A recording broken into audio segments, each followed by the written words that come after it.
একই সঙ্গে আমরা বাংলাদেশ জাতীয়তাবাদী দলের চেয়ারম্যান জনাব তারেক রহমানের পক্ষ থেকে আজকে এখানে আমরা দলের প্রতিষ্ঠাতা শহীদ প্রেসিডেন্ট জিয়াউর রহমান বীর উত্তমের মাজারে শ্রদ্ধাঞ্জলি অর্পণ করতে এসেছি। আজকে তারই পাশে শুয়ে আছেন আমাদের আরেকজন ক্ষণজন্মা অপরাজেয় নেত্রী, মহিষী নেত্রী, যিনি তার সারাটা জীবন বাংলাদেশের গণতন্ত্র, স্বাধীনতা ও সার্বভৌমত্বের জন্য লড়াই করে তার জীবন উৎসর্গ করেছেন। শহীদ প্রেসিডেন্ট জিয়াউর রহমান বাংলাদেশের রাজনীতিতে একটি এমন নাম, যে নাম প্রতি মুহূর্তেই স্মরণ করতে হয়, যিনি বাংলাদেশের স্বাধীনতা ঘোষণা করেছিলেন এবং পরবর্তীকালে বাংলাদেশে গণতন্ত্রকে এবং বহুদলীয় গণতন্ত্রকে তিনি পুরো প্রবর্তন করেছিলেন। সংবাদপত্রের স্বাধীনতা নিশ্চিত করেছিলেন, বিচার বিভাগের স্বাধীনতাকে নিশ্চিত করেছিলেন এবং অর্থনীতিতে একটা বটমলেস বাস্কেটের অভিত হওয়া বাংলাদেশকে সমৃদ্ধির অর্থনীতিতে পরিণত করেছে। শহীদ প্রেসিডেন্ট জিয়াউর রহমানকে সেই জন্যে আমরা বাংলাদেশের মানুষ প্রতি বছর স্মরণ করি।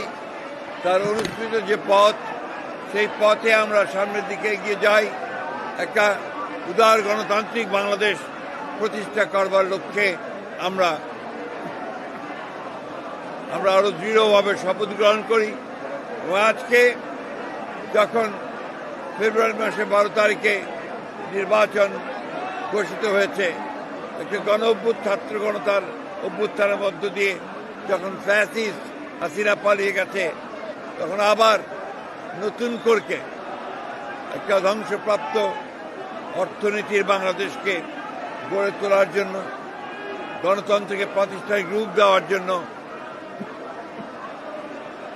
আমরা আজকে এখানে শপথ নিয়েছি।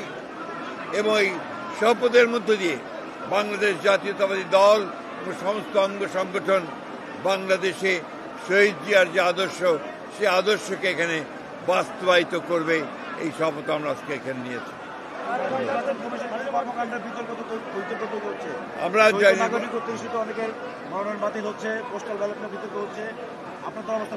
এটা বরাবরই আপনার নির্বাচন কমিশনের যখন বাছাই হয় তখন কিছু সমস্যা থাকে, এটা নতুন কোনো ব্যাপার না। আমরা এখন পর্যন্ত নির্বাচন কমিশনকে দেখেছি যে মোটামুটিভাবে তারা যোগ্যতার সঙ্গেই কাজ করছে। আমাদের যে সমস্যাগুলো একটা আমরা মনে করেছি, সেগুলো আমরা গতকাল তার সামনে তুলে ধরেছি এবং আমরা বিশ্বাস করি যে নির্বাচন কমিশন যোগ্যতার সঙ্গেই এই নির্বাচন পরিচালনা করতে সক্ষম হবে।